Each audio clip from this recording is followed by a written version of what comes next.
Alors, bonsoir, Shavua Tov à tous. Donc, on est heureux de recevoir donc, le Rav Julien Darmon, donc, qui est directeur de publication chez Albin Michel et donc qui est coordinateur d'un travail encyclopédique dirigé par Sylvie Anne Goldberg sur l'histoire juive de la France. Donc un travail qui a rassemblé plusieurs centaines de chercheurs, français, américains, israéliens. Donc c'est un travail monumental et c'est de cela dont il va nous parler donc ce soir. Donc vraiment, on est vraiment heureux de recevoir le Rav Julien Darmon. Merci beaucoup Eric. Donc effectivement, ce livre-là, ça a été en gros ma vie, jour et nuit, week-end compris, pendant plus de 2 ans. Donc une encyclopédie qui s'inscrit dans une lignée d'encyclopédies qu'on a fait chez Albin Michel, parce qu'on avait commencé en 2000... la première est sortie en 2010, c'était l'histoire de l'islam et des musulmans en France du Moyen-Âge à nos jours.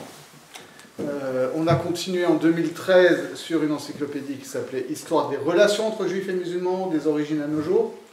La première, c'était dirigée par Mohamed Harkoun, qui était un grand islamologue, la deuxième par Abdelwahab Medeb et Benjamin Stora, donc un juif et un arabe. Ensuite, on a fait des encyclopédies, dont on a parlé d'ailleurs ici, Jésus l'encyclopédie, après Jésus l'invention du christianisme. Je ne suis pas venu vous parler de yoga l'encyclopédie, mais en réalité, depuis très longtemps, en fait, depuis qu'on avait fait l'histoire de l'islam en France, on avait le projet de se faire une histoire du judaïsme en France. Sauf que, autant histoire de l'islam en France, il y a 15 ans, ça n'existait pas, il n'y avait rien là-dessus.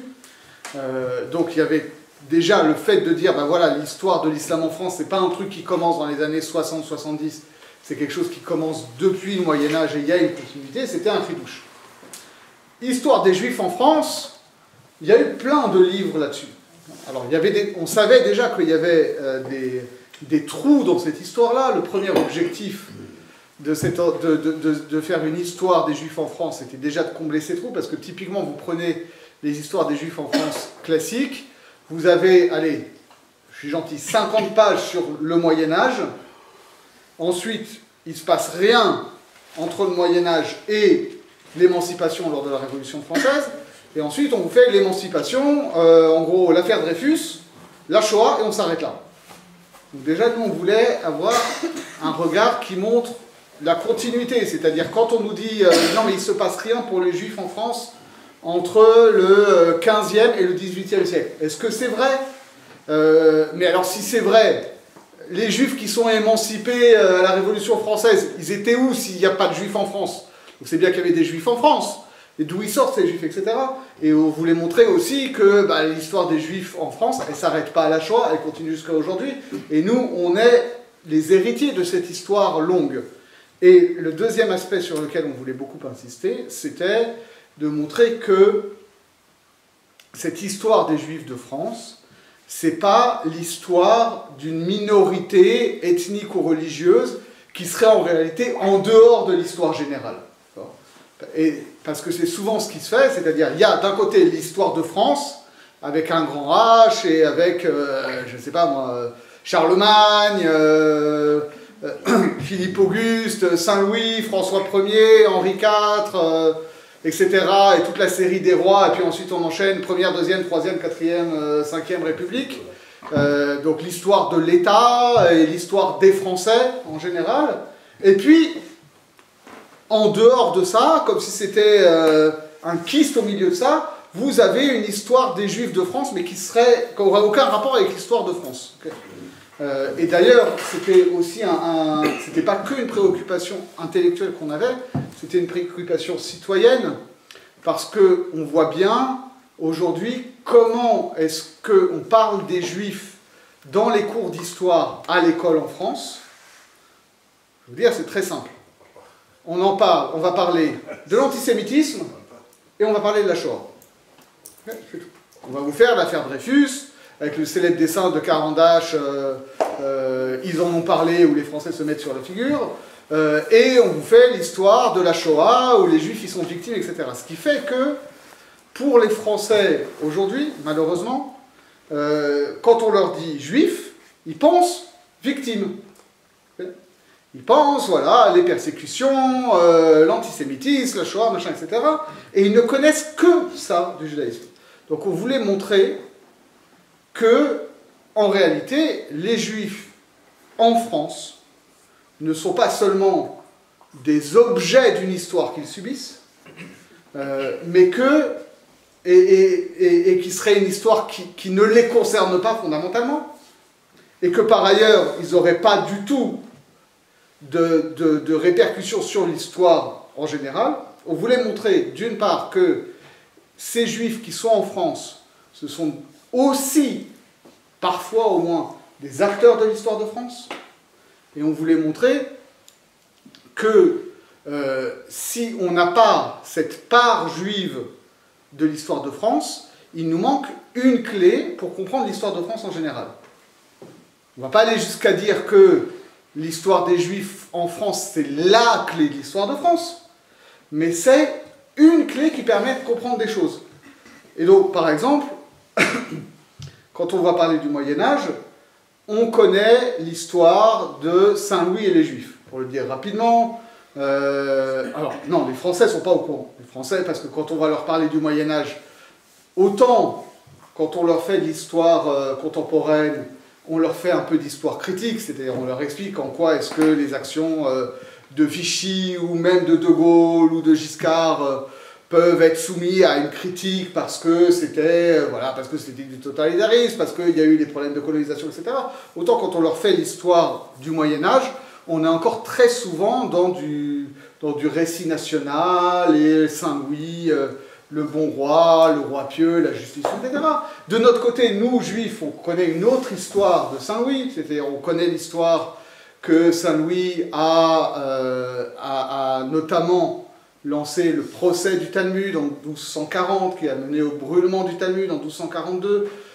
Donc on perçoit Saint-Louis comme un roi anti-juif, qui a une politique anti-juive, mais une fois qu'on a dit ça, en fait, on n'a pas compris en quoi est-ce que cette politique anti-juive, on va dire, ou en tout cas une certaine politique qui s'intéresse aux juifs, de la part de Saint-Louis, s'insère dans le projet politique de Saint-Louis, dans sa globalité, qui est important pour l'histoire de France en général. Je vais vous montrer un document, j'espère qu'on pourra le voir.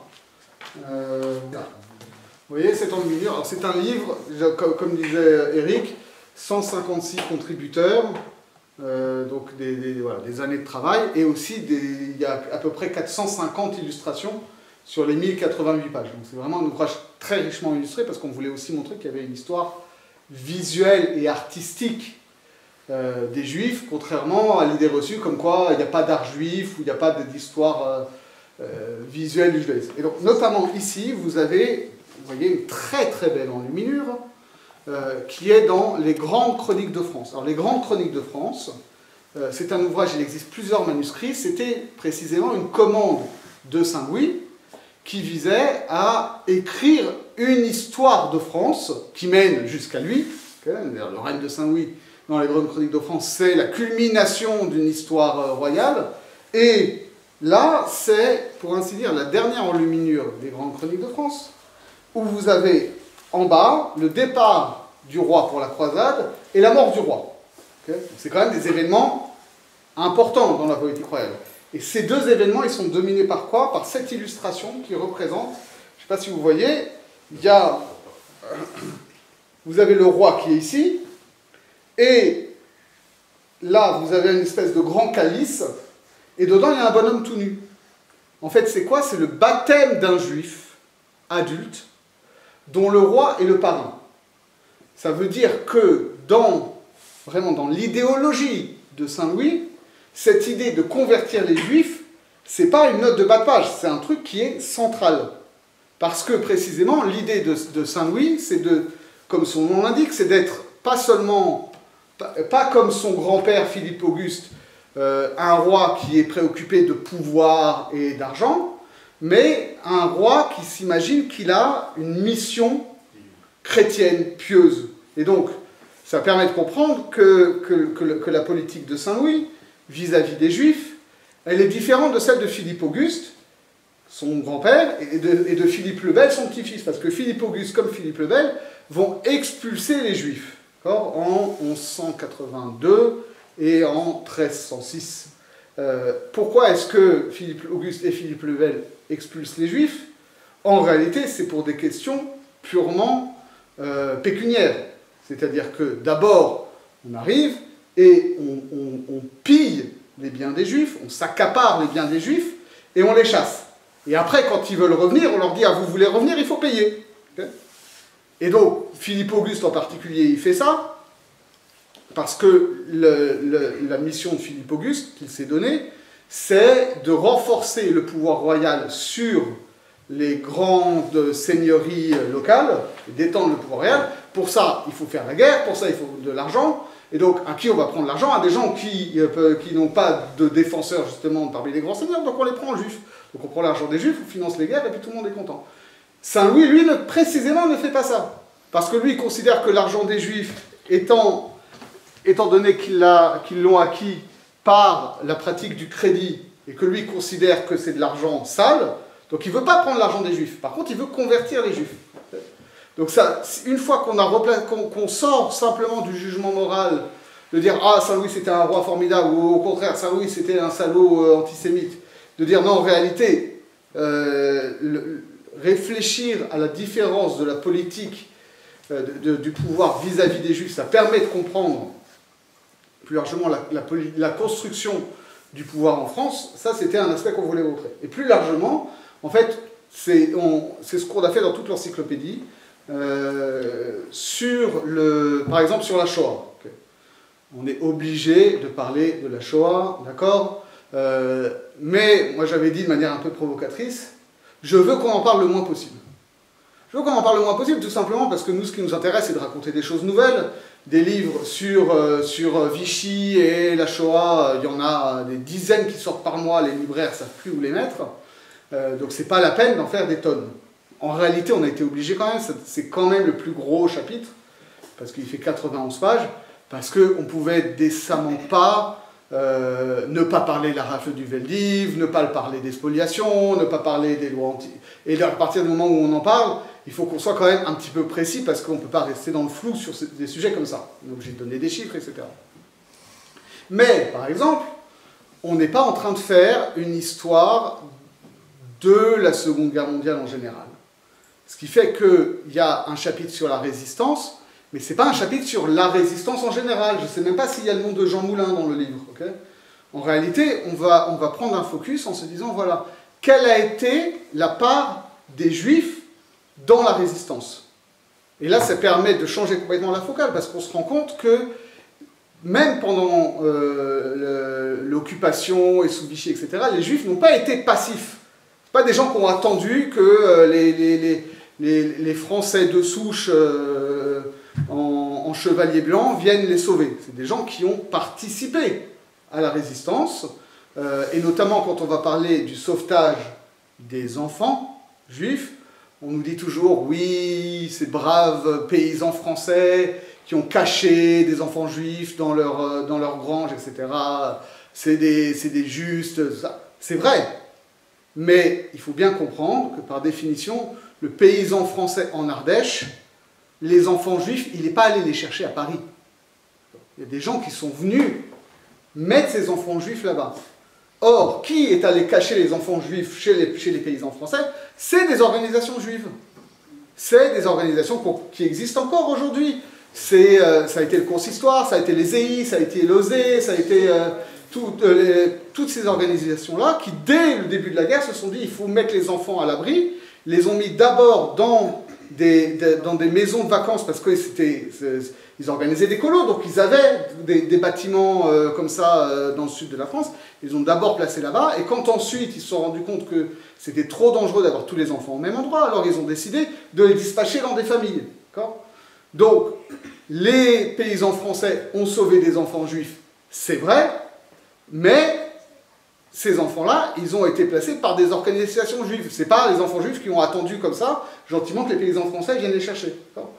Donc ça permet de comprendre un peu plus cette interaction. Maintenant, le sujet que je voulais traiter plus en particulier ce soir, c'était justement cette question de l'identité française de ces juifs. Parce qu'on sait que ça commence à faire des décennies qu'on nous bassine avec les histoires d'identité française et d'intégration et d'assimilation, etc.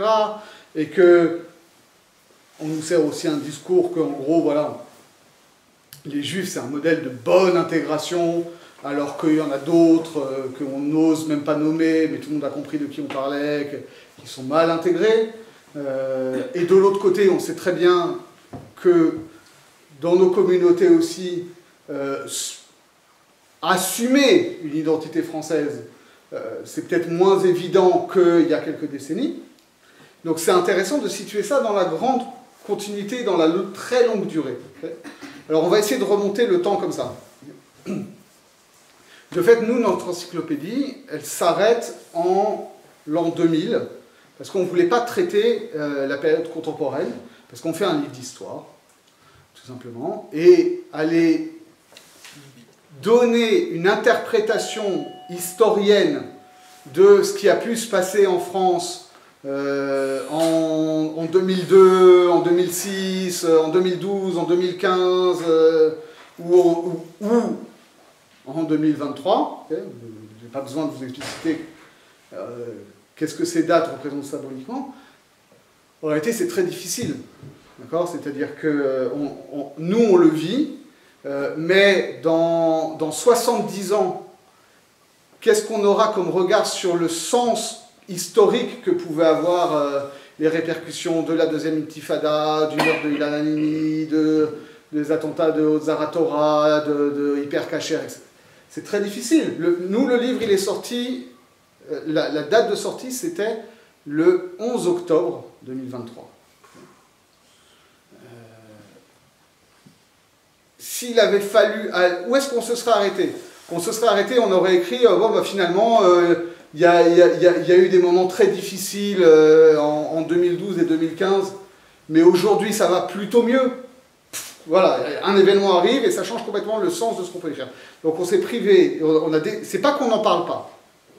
C'est-à-dire qu'évidemment, les événements qui ont pu avoir lieu dans les premières décennies du XXIe siècle, on les évoque, on les mentionne, parce que pour ce qui est par exemple des attentats, on ne parle pas des attentats de 2012 et de 2015, mais on parle de l'attentat de la synagogue Copernic, de l'attentat de la rue des Rosiers, on parle même d'attentats qui ont été complètement oubliés, comme la voiture piégée devant l'école juive à Villeurbanne en 1995, dans toute la grande séquence des attentats du RER, Saint-Michel, Port-Royal, Maison-Blanche, etc. Okay.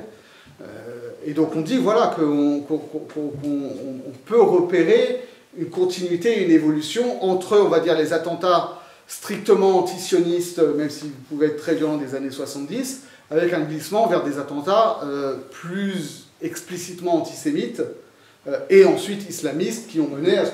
Donc on les évoque, mais on ne veut pas livrer d'interprétation.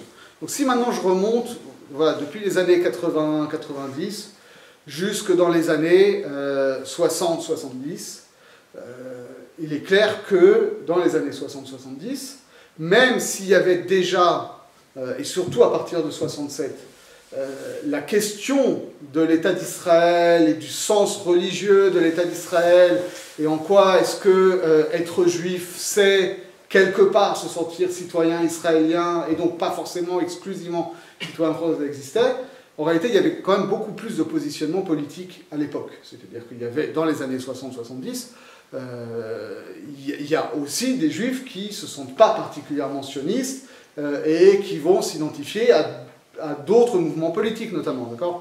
On connaît tous les juifs qui ont été les chefs de file de mai 68.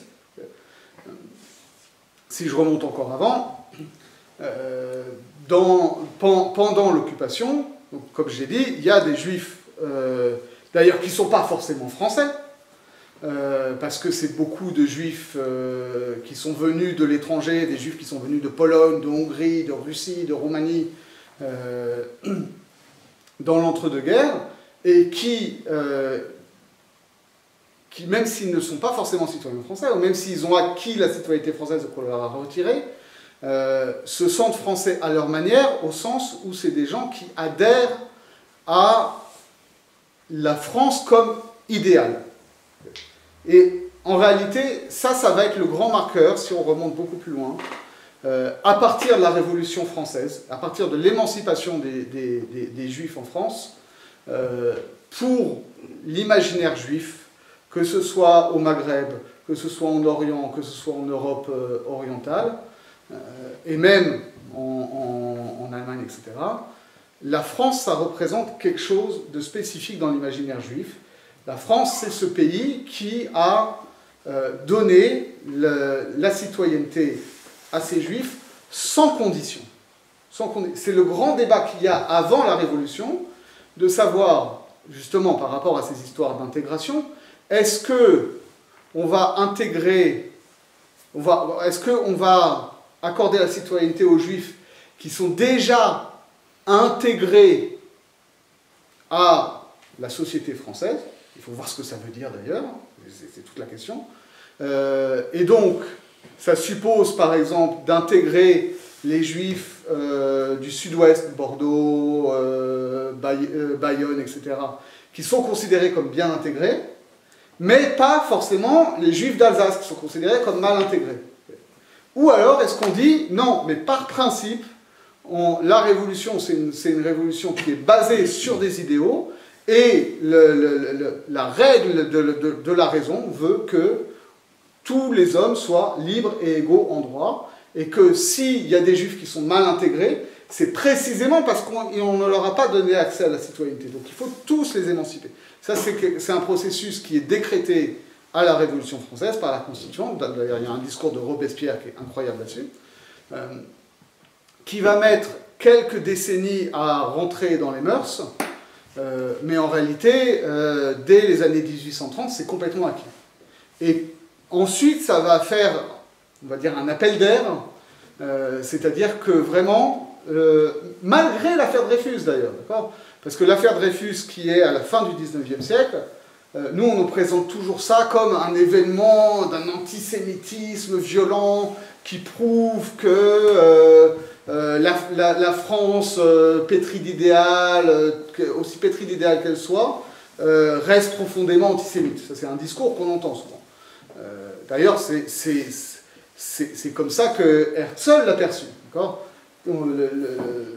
Théodore Herzl, même s'il avait déjà commencé à travailler l'idée sioniste, c'est en tant que correspondant pour une revue autrichienne qui couvrait le procès de Dreyfus, qui s'est dit, bah voilà, si en France il peut y avoir, alors que la France est vraiment censée être le pays le moins antisémite du monde, il peut y avoir de telles manifestations d'antisémitisme, c'est la preuve, pense Herzl, que l'émancipation est un leurre, et que donc le seul moyen de garantir une dignité et une sécurité juive, c'est de créer un État juif. Herzl pense ça, mais tout le monde ne pense pas comme ça, parce que dans l'affaire Dreyfus, il y a deux phases. Il y a la première phase où il est condamné, et où il y a un procès, où il est recondamné, etc. Mais il y a quand même ensuite la troisième phase, où finalement, il y a des gens qui ne sont pas juifs, qui se battent, enfin, il y a des juifs aussi d'ailleurs, mais des juifs et des non-juifs se battent ensemble pour faire reconnaître l'innocence de Dreyfus, et au final, la décision des autorités de la justice française, c'est quand même de reconnaître que Dreyfus est innocent. Et ça, le fait qu'il y ait un État aussi puissant que la France, qui accepte de désavouer son armée pour sauver l'honneur d'un petit capitaine juif, pour des juifs d'Europe orientale qui n'ont même pas encore l'accès à la citoyenneté, c'est un truc incroyable. C'est une phrase du grand-père de Lévinas qui dit voilà, un pays qui est capable de se déchirer pour l'honneur d'un petit capitaine juif, c'est un pays où il faut aller tout de suite. Je rappelle que les grands-parents de Lévinas, ils sont en Lituanie. À l'époque, la Lituanie, ça fait partie de l'Empire russe. Okay, et dans l'Empire russe, les Juifs ne sont pas citoyens. Les Juifs, ils sont sujets du tsar. Ils ont à peine plus de droits que les serfs. Et ils n'ont pas droit de circuler où ils veulent. Ils sont limités à la bordure occidentale de l'Empire. Donc, ça va faire qu'il y a énormément de Juifs d'Europe orientale qui vont arriver, en particulier à partir de l'affaire Dreyfus, qui vont arriver en France et qui vont être voilà, d'abord des acteurs culturels. On pense à des peintres comme Chaim Soutine, comme Chagall, etc., etc. Ce qu'on a appelé l'école de Paris, c'est à 80% des Juifs. Et c'est des gens qui ensuite vont aussi être engagés dans la résistance, y compris dans la résistance spirituelle. Lévinas en est un exemple. André Chouraki, qui est algérien, est un autre exemple. Jacob Gordin, qui est un philosophe russe, juif russe arrivé en France et qui va lui aussi participer à la résistance et à la construction intellectuelle de cette résistance, en est un autre exemple. Donc voilà, donc vous avez... donc déjà, quand on pose ça, on comprend que participer à l'identité française, ou en tout cas partager les idéaux de la France, et venir en France et se battre pour la France, parce qu'on adhère aux idéaux français, même si on n'est pas né en France et qu'on n'est pas reconnu comme français, c'est déjà quelque chose. Alors ça, c'est donc pour le XXe siècle. Si on remonte au XIXe siècle, alors là, c'est encore autre chose, parce que vous avez donc tous ces juifs-là, qui ont été émancipés par la Révolution française, qui étaient déjà en France avant, par définition, donc on va faire un rapide rappel, parce que théoriquement, les Juifs sont expulsés du royaume de France. La dernière expulsion date de 1394. Mais en réalité, ensuite, le royaume de France s'étend encore donc avec le Roussillon, puis la Provence. La dernière expulsion générale, c'est l'expulsion des Juifs de Provence en 1501. Donc en théorie, il n'y a plus de Juifs en France à partir du début du XVIe siècle. Sauf qu'en fait, très rapidement, vous avez des Juifs qui sont des maranes, qui s'installent d'abord en tant que chrétiens, fuyant le Portugal, à Bordeaux, à Saint-Esprit-les-Bayonnes, etc. Donc vous avez déjà un bloc ici. En Provence, vous avez des Juifs qui sont censés avoir été expulsés, mais il y en a toute une partie qui a décidé de se maraniser. On appelle ça des néophytes. Mais c'est des maranes, en fait, c'est des Juifs qui ont choisi de se convertir au christianisme et qui continuent à pratiquer le judaïsme, et qui sont en lien avec les Juifs du comtat venessin, c'est-à-dire des états pontificaux d'Avignon, Carpentras, donc tout ça dans une culture provençale. Et de l'autre côté, vous avez d'une part les Juifs de Lorraine et d'autre part les Juifs d'Alsace, qui eux n'ont pas bougé, mais c'est là aussi le royaume de France qui s'est étendu et qui les a intégrés. Donc tous ces Juifs-là qui en réalité déjà, sous l'Ancien Régime, participaient plus ou moins à la culture française. C'est-à-dire que les Juifs de Bordeaux sont arrivés en tant que chrétiens et ont ensuite assez rapidement assumé leur identité juive, mais étaient très intégrés à la société locale, culturellement, économiquement, etc. Les Juifs du comtat venessin, en fait, fondamentalement, c'est des Juifs provençaux. Donc ils ont une identité locale, mais l'identité provençale, ça fait partie de l'identité française. D'ailleurs, que ce soit des Juifs ou des non-Juifs, quand la France va proposer d'intégrer les États du pape au royaume de France ou à la République française, je ne sais plus si ça passe juste avant ou juste après, c'est une adhésion totale. Donc c'est des gens qui, quelque part, sont français. À Metz, vous avez la même situation. C'est-à-dire que Metz, oui, ça fait partie du grand monde ashkénaze, au même titre que Hambourg, Altona, etc. Mais en même temps, quand vous avez une femme célèbre, parce qu'elle a laissé un journal, qui était une grande femme d'affaires, qui s'appelait Gluckel de Hamelin. Gluckel de Hamelin, c'est donc une grande femme d'affaires juive allemande, qui, après son veuvage, se remarie avec un riche juif de Metz.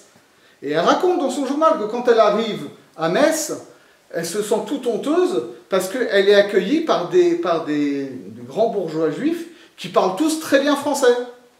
Et elle se sent un peu plouc, parce qu'elle parle yiddish, quoi. Donc, c'est par rapport à la grande civilisation française, urbaine, etc., elle se sent un peu plouc. En Alsace, c'est encore une autre situation, parce qu'en Alsace, les Juifs n'ont pas le droit d'habiter dans les grandes villes. Donc, par exemple, on a un recensement des années 1784, je crois, un truc comme ça, qui nous a permis de reconstituer une carte des Juifs en Alsace. Et donc, c'est moi qui ai fait la carte. Et donc, j'ai dessiné une nomenclature. Voilà, on a un recensement très précis. Donc, on sait, dans chaque village, combien il y avait de familles juives. Donc, j'ai dit, voilà, quand il y avait entre 5 et 10 familles, on va faire un petit point. Quand il y avait entre 10 et 50 familles, on va faire un plus gros point. Quand il y en avait entre 50 et 200, on va faire un très gros point. Alors, par exemple, Strasbourg, c'est une tête d'épingle. Parce qu'en fait, il y a 3 familles juives à Strasbourg. Parce que normalement, les Juifs n'ont pas le droit d'habiter à Strasbourg. Mais, comme il y a certains Juifs qui ont rendu de grands services à la couronne, alors on leur a fait une dérogation, ils peuvent habiter à Strasbourg. Mais de l'autre côté, Colmar n'apparaît pas sur la carte. Parce que Colmar, les Juifs n'ont pas le droit d'habiter. Il n'y a pas de Juifs à Colmar au XVIIIe siècle. Ils vont rentrer après. Donc vous avez ce judaïsme, effectivement, de l'Ancien Régime, qui est assez disparate dans son rapport à une identité française. Mais en même temps, identité française, là aussi, sous l'Ancien Régime, qu'est-ce que ça veut dire finalement? D'accord, parce que les gens peuvent se sentir plus attachés à une identité locale. Je ne sais pas si les Alsaciens non-juifs qui ont été rattachés au Royaume de France au XVIIe siècle se sentent très français, ou en tout cas, ils peuvent se sentir français, mais leur identité française n'est pas forcément la même identité française, elle n'a pas forcément le même contenu que des Parisiens, ou des Messins, ou des Provençaux, etc. Donc c'est assez flou, mais en tout cas, c'est clair qu'au moment de l'émancipation, tous ces gens-là veulent devenir citoyens français, et refusent, ça c'est un autre mythe qu'il faut complètement dissiper, c'est-à-dire qu'on nous raconte parfois que les Juifs ont subi l'émancipation, c'est quelque chose qui leur a été imposé, d'accord, et qu'on les a forcés à abandonner un particularisme, etc. En réalité, quand vous regardez les sources, que ce soit les laïcs ou que ce soit les rabbinim, tous veulent cette émancipation, tous voient les bienfaits de cette émancipation. Il n'y a pas de discussion là-dessus. Après, on va négocier pour limiter les dommages collatéraux, etc. Mais sur le principe, tout le monde adhère. Tout le monde adhère tellement que, pour revenir au XIXe siècle, ce qui va se construire à cette époque-là, ce qu'on va appeler le franco-judaïsme, c'est une notion qui n'est pas du tout, comme on le raconte souvent, une idée que les Juifs français auraient abandonné leur identité juive pour devenir juste des Français. Quand vous regardez les textes qui sont écrits par ces gens-là, par les rabbinim, par les intellectuels, etc., c'est pas du tout ça le discours. Le discours, il y a des valeurs juives fondamentales. Et il y a les valeurs de la République. Et en réalité, il n'y a pas de problème à être juif et français, parce que les valeurs de la République sont fondamentalement les valeurs juives qui forment le socle de notre identité. Donc pour eux, être juif et être français républicain, c'est adhérer au même ensemble de valeurs. La solidarité, l'égalité, la liberté de conscience, la liberté de réunion, etc., etc. Il y a un autre document d'ailleurs qui est assez incroyable. C'est un document qui est daté du 31 janvier 1795. Et je vous lis d'abord en hébreu. Ele divrei abrit hachokim ve'amishpatim asher ben adam la adam. Alors c'est un peu petit pour moi. Asher ki yemu ve'kibelu a provinciale de me'am Batavia. עליהם ועל כל העם, בבוא בשלווה בארץ הזאת, אשר העם הגדול והמפואר פרנסיה. En réalité, c'est un document donc, de 1795 proclamé par les Juifs de la République libre de Batave, c'est-à-dire de la région de la Haye, en Hollande donc, suite à l'arrivée des armées révolutionnaires françaises. Et en réalité, c'est une traduction, adaptation en hébreu de la Déclaration universelle des droits de l'homme. et qui va relire la Déclaration universelle des droits de l'homme dans des termes juifs. C'est-à-dire, par exemple, le principe souverain de la liberté, c'est, comme le dit Hillel Azaken, ce qui t'est détestable, ne le fais pas à autrui. Okay, la liberté est interprétée aussi essentiellement comme liberté de réunion. Et donc pour eux, liberté de réunion, c'est d'avoir le droit de se réunir dans des synagogues, c'est le droit de se réunir dans des synagogues sans persécution et sans prêche des dominicains, etc. La fraternité, c'est interprété comme le fait que les différents groupes garantissent la sécurité des uns des autres et donc les protègent des spoliations, etc., etc. Donc c'est perçu comme ça. C'est perçu comme ça par les juifs hollandais en 1795, c'est perçu comme ça par les juifs français tout au long du XIXe siècle, ce sera perçu comme ça aussi par les juifs algériens, et y compris par les rabbinim algériens au moment de la conquête coloniale de l'Algérie. Il y a un texte de Rav Khalfa Gedge, qui est un grand décisionnaire et kabbaliste de Constantine, où il dit ça, il dit il n'y a pas de problème à réfléchir à comment est-ce que les tribunaux rabbiniques vont fonctionner avec le code civil, parce que la loi française, c'est une loi qui est objective et régulière, et ça change complètement par rapport à ce qu'il pouvait y avoir avant, sous la régence d'Alger, où en fait c'était l'arbitraire total du pouvoir. Tu ne pouvais pas avoir confiance dans ce que pouvait décider le dé d'Alger. Donc il y a toute cette continuité-là, au point que quand ces juifs français vont décider de se désigner eux-mêmes comme israélites, ce n'est pas du tout comme on se l'imagine souvent. Souvent on dit, voilà, c'était des juifs, et ils sont devenus des Français de confession israélite. En réalité, quand ce mot d'israélite il est introduit, c'est pas du tout comme un adjectif. C'est comme un nom propre. C'est-à-dire, c'est des gens qui disent, voilà, nous, on ne veut plus qu'on nous appelle juifs, parce que si vous prenez les dictionnaires de l'époque, et encore pendant très longtemps, juif, c'est connoté très négativement. C'est les gens qui sont pas dignes de confiance, c'est les avares, les usuriers, machin, etc. Nous, on est juifs, mais on ne veut pas qu'on nous appelle les juifs, on veut qu'on nous appelle des israélites, parce que nous faisons partie de Am Israël. D'accord ? S'appeler israélite, ce n'est pas du tout renier son appartenance au peuple d'Israël, c'est au contraire affirmer son appartenance au peuple d'Israël, mais affirmer son appartenance au peuple d'Israël, pour ces juifs français du XIXe siècle, ça veut dire se faire le porte-flambeau des valeurs juives. Et se faire le porte-flambeau des valeurs juives, c'est se faire le porte-flambeau des valeurs républicaines.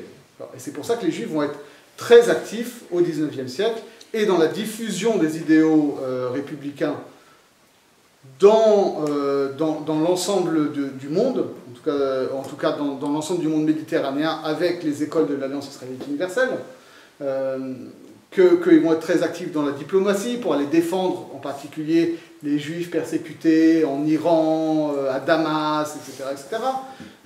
Et d'ailleurs, il n'y a pas que les juifs qui vont le faire, c'est-à-dire que à la fin du XIXe siècle, vous avez les célèbres pogroms en Russie.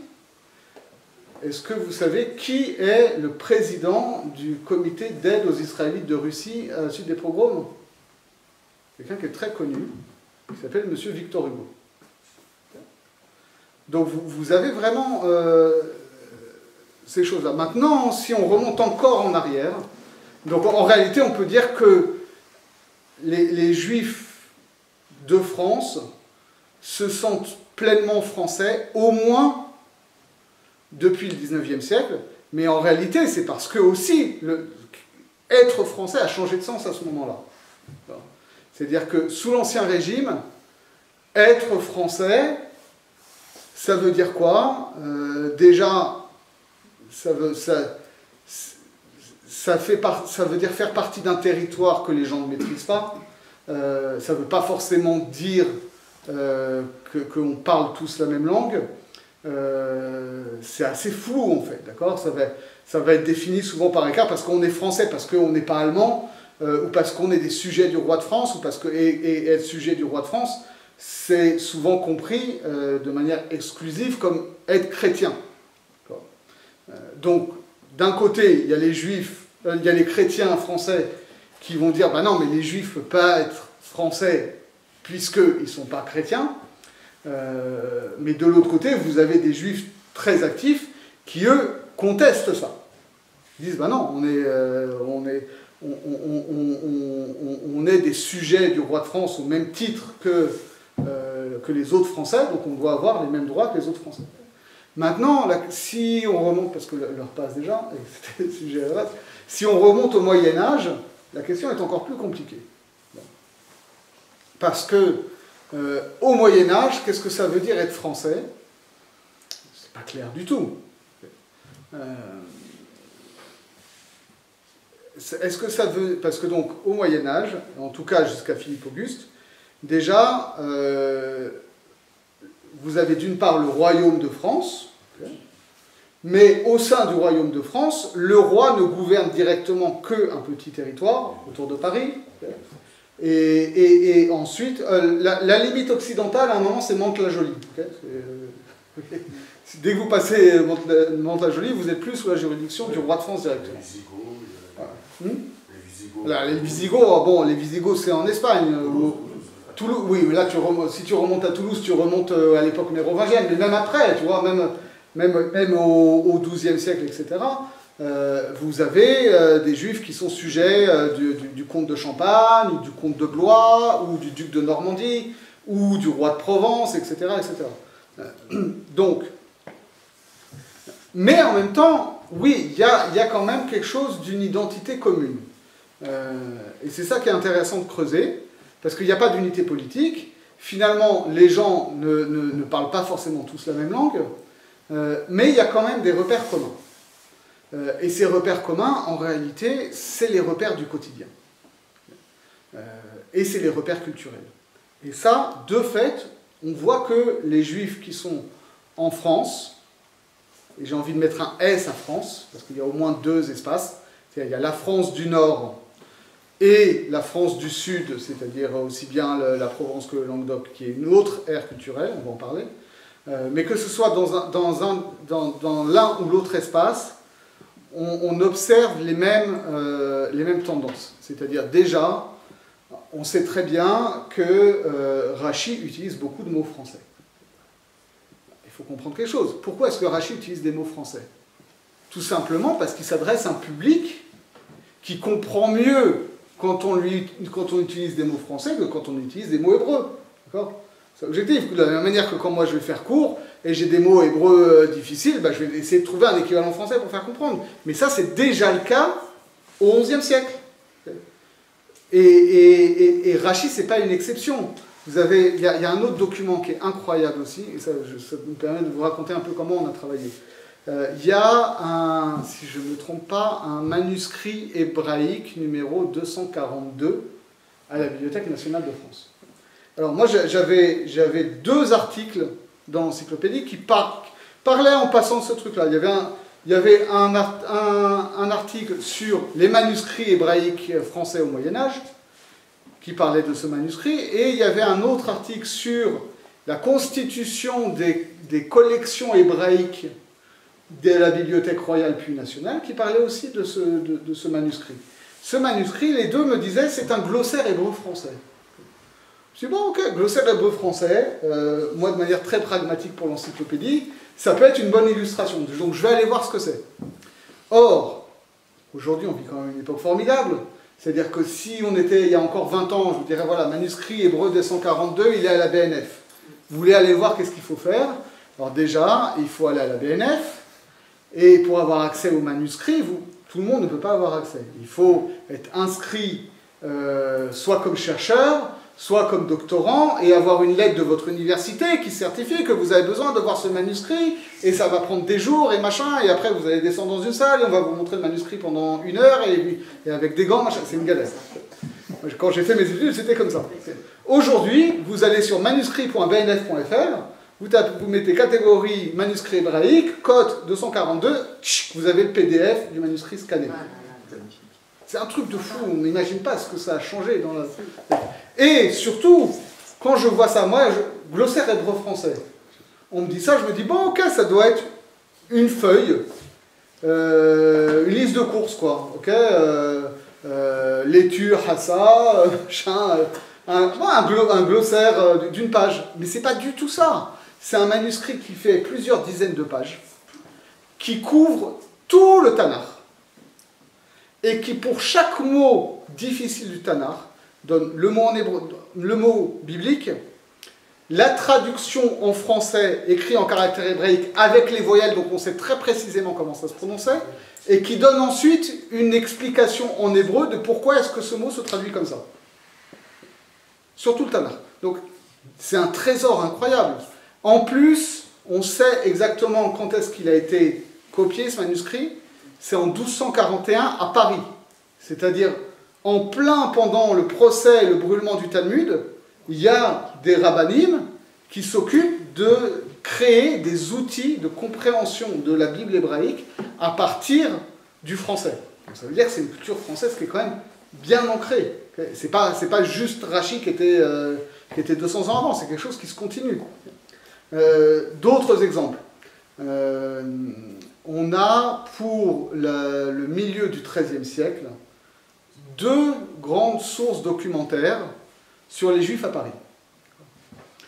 D'une part, on a retrouvé le cimetière juif médiéval du XIIIe siècle qu'il y avait à Paris, qui se trouvait, bon, on est entre Parisiens, donc vous allez situer, même si c'est rive gauche, en gros au croisement des boulevards Saint-Michel et Saint-Germain. Okay, un peu plus vers Odéon. Là où il y avait, si vous avez connu ça, là où il y avait la Fnac Digital à un moment. Okay, en face du Décathlon, derrière Gibert, par là, ok.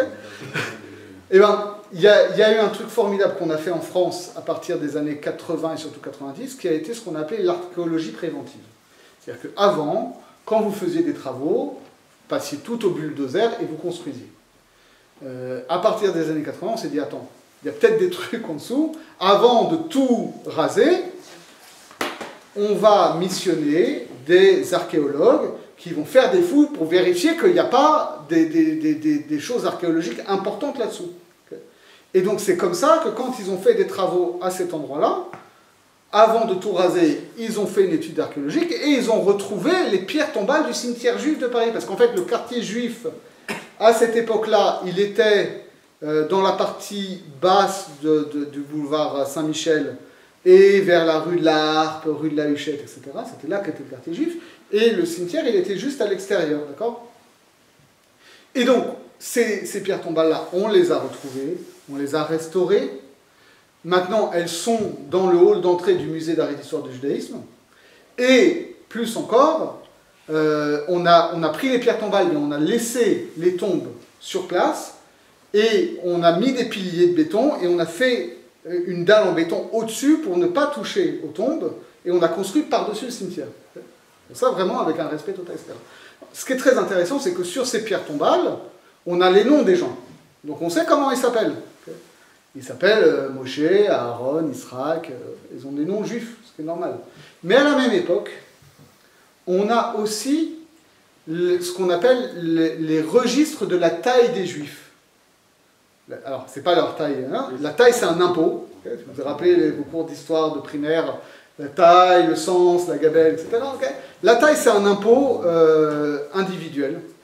Et suivant que vous êtes juif ou parisien ou français d'une autre région, je crois, ou étranger, vous payez des impôts différents. Et donc on a les registres des impôts qui sont payés par les juifs, de la même manière qu'on a le registre des impôts qui sont payés par les Lombards. Okay. Et donc sur ces registres des impôts, on a tout, parce que c'est les impôts, ils ont toutes les infos. Donc ils savent où vous habitez, ils savent quel métier vous faites, ils savent combien vous gagnez, c'est quand même ça qui les intéresse surtout, puisque c'est en fonction de ça que vous savez combien vous allez payer, et évidemment, ils savent comment vous vous appelez. Donc c'est des documents incroyables, parce que ça permet de se dire, ben voilà, les Juifs habitaient dans telle et telle rue, le boucher il était là, le rabbin il était là, le maître d'école il était là, etc. Donc ça permet vraiment de reconstituer la géographie, et surtout ça nous permet de savoir comment ils s'appelaient ces gens-là, puisqu'on a leur nom. Or, si je reprends les Juifs de la France médiévale par Sonia Fellous. Et donc, effectivement, sur les pierres tombales, on a Isaac, Joseph, Jacob, Salomon, Samuel, Abraham, Chaim, Moïse, Meir, Menachem, etc., etc. Et pour les femmes, Esther, Sarah, Simcha, etc. Mais, sur les registres des impôts, on a d'autres noms. Alors, on a Moïse, effectivement, Moïse, ça marche. Mais on a des gens qui s'appellent Again, Aquin, Jocon, Crescent, Vivant, Benoît, Bonne Vie, Bonne Foi, Bon Ami, Bien-Livienne, et puis parfois avec un qualificatif, Mossé l'Anglais, Mossé le Prêtre, Mossé de Petit Pont, Mossé de Dreux, etc., etc. Et chez les femmes, elles vont s'appeler Belle, Joie, Reine, Sar. Et chez les hommes, vous avez encore des noms comme Joie, Rose, Josse, Lion, Benoît, Bernard, etc., etc. Donc, ça veut dire qu'ils sont beaucoup à porter des noms qui ne sont pas des noms hébraïques, qui sont des noms français. Mais c'est la même époque, c'est le même quartier. Donc, a priori, c'est les mêmes personnes.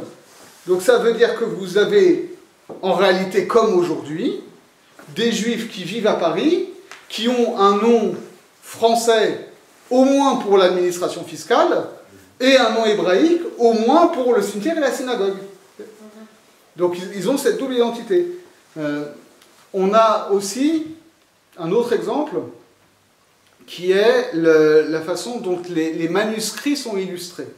Les manuscrits, je vais montrer deux exemples. Là, c'est le premier exemple qu'on peut voir. Ça, c'est donc une Bible hébraïque originaire de Lorraine, vers 1280-1290.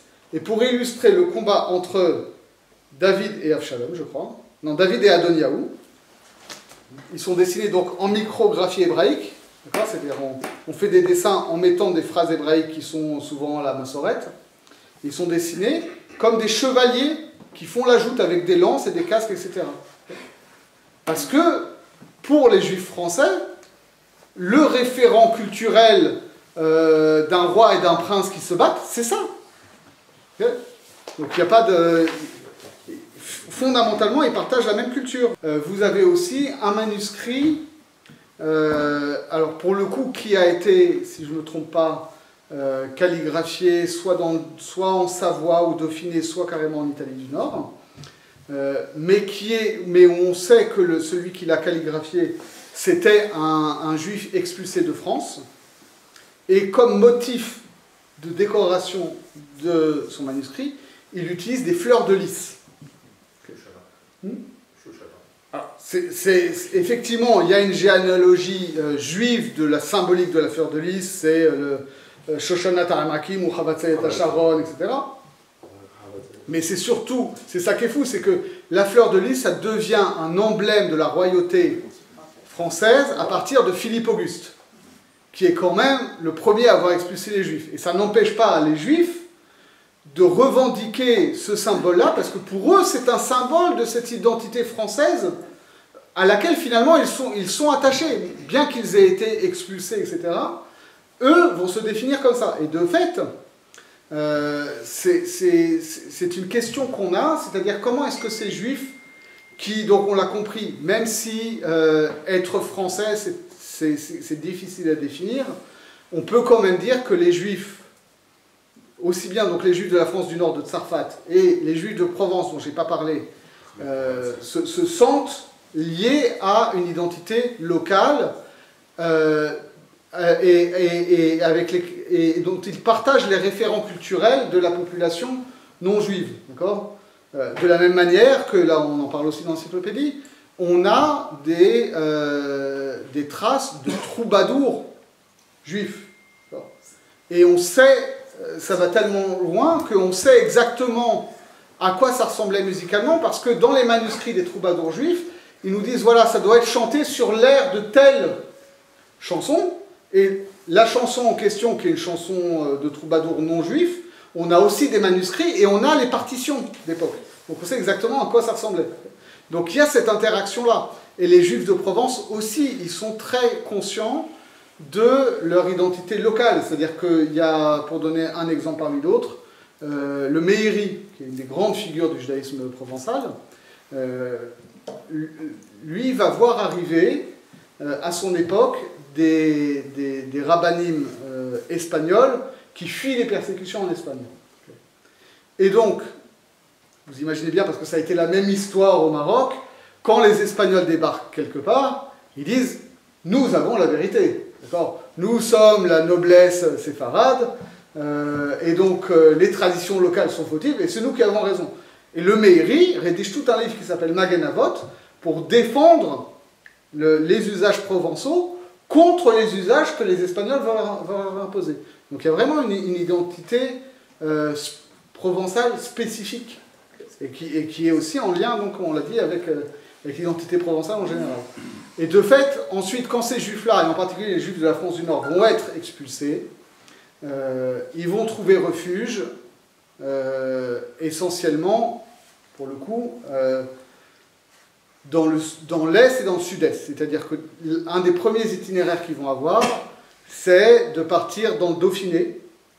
C'est un paradoxe, parce qu'ils sont expulsés par le roi de France, donc ils se réfugient dans le Dauphiné, sauf que le Dauphiné, c'est un fief, précisément, du dauphin, c'est-à-dire de l'héritier de la couronne de France, qui lui accueille les Juifs. Okay, donc ils se réfugient en Dauphiné, notamment dans une ville qui s'appelle Trévoux. Trévoux, c'est un peu au nord de Lyon. Alors, j'ai parlé aux Lyonnais, ils connaissent. Moi, je connais pas. Mais c'est très important, Trévoux, parce que les Juifs qui sont passés par Trévoux, donc qui sont des expulsés de la France du Nord, vont porter des noms comme Trèves, okay, ou, encore plus connu, un nom comme Dreyfus. Dreyfus, c'est pas du tout un nom allemand, Dreyfus, Trépied ou je sais pas quoi. Dreyfus, c'est une déformation de Trévoux. Okay, donc c'est des Juifs français. Et ensuite, ils vont aller se réfugier souvent dans le Piémont. Et Primo Levi, d'ailleurs, on parle dans le système périodique, il dit, avant la Seconde Guerre mondiale, il y avait encore des communautés où a grandi Primo Levi, où pour les fêtes de Ticherie au moins, on suivait le rite français. Parce que vous savez très bien comment c'est, c'est-à-dire si un Shabbat, vous êtes séfarade dans une synagogue ashkénaze, on peut à peu près se débrouiller. À peu près. Mais alors, aller chez les en étant séfarade, aller chez les ashkénazes à Rosh Hashanah ou Kippour, vous allez être largué. Et inversement. Donc mais ça, c'est un truc universel, et en réalité, ça fait que très longtemps, des communautés se sont assimilées au rite local, mais ont gardé leur rite ancien pour les fêtes de Rosh Hashanah et Kippour. Donc ça a été le cas en Italie au Piémont. Vous avez aussi donc une bonne partie de ces Juifs français qui ont complètement irrigué la culture ashkénaze. Par exemple, comment on dit faire Birkat Hamazon en yiddish? Benchen. D'où ça vient Benchen? Bénédicité. C'est le bénédicité. C'est un mot français. Et vous avez en réalité plein de mots comme ça. Cholent, il y en a beaucoup qui disent que ça vient de chaud lent. C'est quelque chose qu'on fait chauffer lentement. Donc la culture juive française a profondément irrigué la culture ashkénaze, ce qui fait dire à Sylviane Goldberg, qui est une spécialiste notamment du monde ashkénaze, qu'on ne peut pas vraiment parler de culture ashkénaze en tant que telle avant cet apport spécifique du judaïsme français, même si en fait il s'est complètement dilué et on a perdu la mémoire, quoique pendant longtemps les communautés ashkénazes, y compris d'Europe orientale, ont gardé la mémoire des massacres, des persécutions, des accusations de crimes rituels qui ont pu avoir lieu à Blois, à Troyes, etc. etc.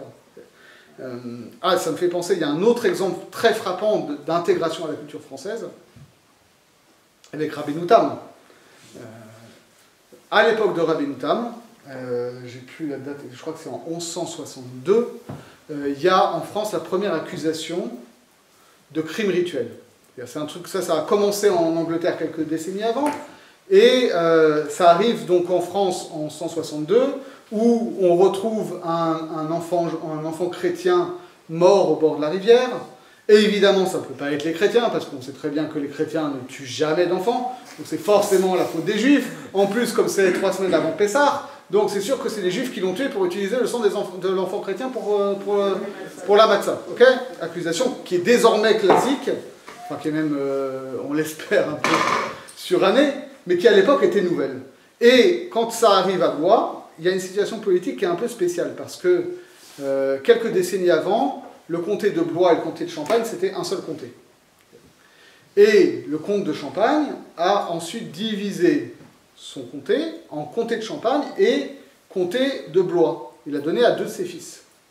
Or, le comte de Blois, lui, que ce soit de bonne foi ou de mauvaise foi, prête crédit à ces accusations de crimes rituels.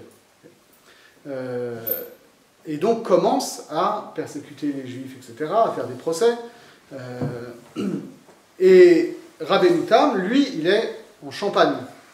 Donc il relève de la juridiction du frère du comte de Champagne, qui est le frère du comte de Blois. Or, il est très proche du comte de Champagne, Rabbeinu Tam. On ne sait pas, parce que nous on s'imagine Rabbeinu Tam, il est dans la Gemara en fait. Mais en fait, il n'est pas que dans la Gemara. Il est aussi à Ramrupt, et il est à Troyes, qui est la grande ville à côté. Et on connaît les activités de Rabbeinu Tam. On sait que quand il avait des takanot à rendre public, des décrets rabbiniques qu'il avait pris qu'il les rendre publics, on lui installait une estrade sur la place du marché à Blois. C'était un personnage public. On sait que le comte de Champagne, que la comtesse de Champagne, lui posait des questions d'exégèse biblique auxquelles il répondait. Il y a même un fait encore plus extraordinaire, qui montre vraiment l'intégration à cette culture française, c'est qu'on nous rapporte que Rabbeinu Tam allait à la chasse à l'épervier avec le comte de Champagne. Pourquoi? Parce que dans les tchouvot du Roche, on rapporte ce fait-là, parce que c'est à propos de Choulin, à propos du fait que dans les halachot de la cacheroute, si un animal a été attaqué par un prédateur, même s'il n'a pas d'organe qui est touché, la bête est tréfa, elle est impropre à la consommation, parce qu'on craint qu'il y avait du poison sur les cerfs ou les griffes, etc. Et donc, on ne peut pas chasser à l'épervier normalement. Parce que vous voyez ce que c'est l'épervier? C'est une sorte de petit faucon comme ça, hop, on l'envoie, et il attrape la bête, et il l'immobilise, machin, etc. Et donc, le Roche nous rapporte que Rabbeinu Tam allait chasser à l'épervier avec le comte de Champagne, et qu'il avait fait fabriquer des talons, ces espèces de gants en argent pour son épervier, pour que l'épervier n'agrippe pas directement la bête et qu'elle ne devienne pas très forte. De vous, imaginez Rabbeinu Tam qui va à la chasse à l'épervier avec le comte de Champagne. Et donc, Rabbeinu Tam, fort de cette proximité avec le comte de Champagne, a essayé de faire jouer cette relation pour sauver les Juifs de Blois. Et le comte de Champagne l'a écouté, il a essayé de sauver les Juifs de Blois, et malheureusement, le comte de Blois n'en a fait qu'à sa tête, parce que c'était aussi pour lui une façon d'affirmer son pouvoir vis-à-vis du grand frère. Et donc, les Juifs, il y a une... Alors, c'est ça qu'il faut comprendre aussi, en termes d'échelle. Il y a la quasi-totalité de la communauté juive de Blois de l'époque qui a été mise sur le bûcher. Et pas que les hommes, mais les femmes et les enfants, y compris des bébés. Donc on voit bien le truc délirant, c'est une accusation de crime rituel, mais en quoi est-ce que des enfants de 3 mois ou de 3 ans peuvent avoir participé à un crime rituel? Donc on voit bien que en fait, l'accusation ne tient pas. Mais ce qui est intéressant, c'est que ces juifs de Blois, qui montent sur le bûcher, qui sont donc la quasi-totalité de la communauté, c'est une trentaine de personnes. En réalité, on parle de petites communautés, d'accord? La communauté de Blois, voilà, c'est peut-être 40 personnes, alors peut-être qu'à 3, ils sont un peu plus, peut-être à 3, ils sont 100, quoi. C'est pas un truc de... Voilà. Mais tout ça pour vous dire que, de fait, tout ça, ça montre quand même, je ne sais pas si ça veut dire quelque chose en général, est-ce qu'ils étaient français? Ce qui est clair, c'est que c'était des gens dont la langue première était le français, ou des variantes du français, que c'était des gens dont les repères culturels, que ce soit en musique, que ce soit en art, que ce soit voilà, en héraldique, etc., etc. C'était les repères de la société française en général, et que c'est des gens qui, quand ils ont dû quitter la France, d'une part, ont regretté de quitter la France, et d'autre part, ont gardé un certain temps cette identité française, et du fait que c'est à partir de là que le nom Sarfati est apparu. Sarfati, ça veut dire français. Mais évidemment, quand vous habitez en France, on ne vous appelle pas le français. Éric Fétailla, je ne vais pas l'appeler Éric le français, ça va, on est tous les deux en France. Par contre, je suis sûr que si tu vas au Maroc, ou là on va dire Flankaoui. Ok, d'accord. Et là c'est pareil, c'est-à-dire que les gens commencent à s'appeler Sarfati dans la bouche des autres. Alors de fait, Rachi déjà, les Espagnols, quand Rambam parfois ou d'autres parlent de Rachi, ils parlent de Rabbeinu Yitzhak Atzarfati, le français. Et ensuite, tous ces gens qui vont être expulsés, donc soit vont porter des noms, soit ils vont s'appeler carrément Atzarfati, avec les variantes Serfati, Salfati, et vous en retrouvez donc en Italie, en Espagne, au Maroc, en Algérie, etc., etc. Ou soit ils vont avoir des noms dont on ne voit pas que c'est des noms français, mais donc Dreyfus, vraiment c'est français, c'est Trévoux, Trèves c'est pareil. Jarac, vous connaissez des Jarac? Je connais des Jarac. Oui. Hein, Jarac, c'est Yarar, c'est des gens qui venaient de Lunéville. Hein, Yarar, la Lune, Lunéville, etc. Oui, ça donnait Rachi, c'est une grande discussion. Oui, c'est ça, ça donnait Riachi aussi. Riachi, il y a eu des défenses. Parce qu'il a fait Yachi, après ça est devenu Riachi. Voilà.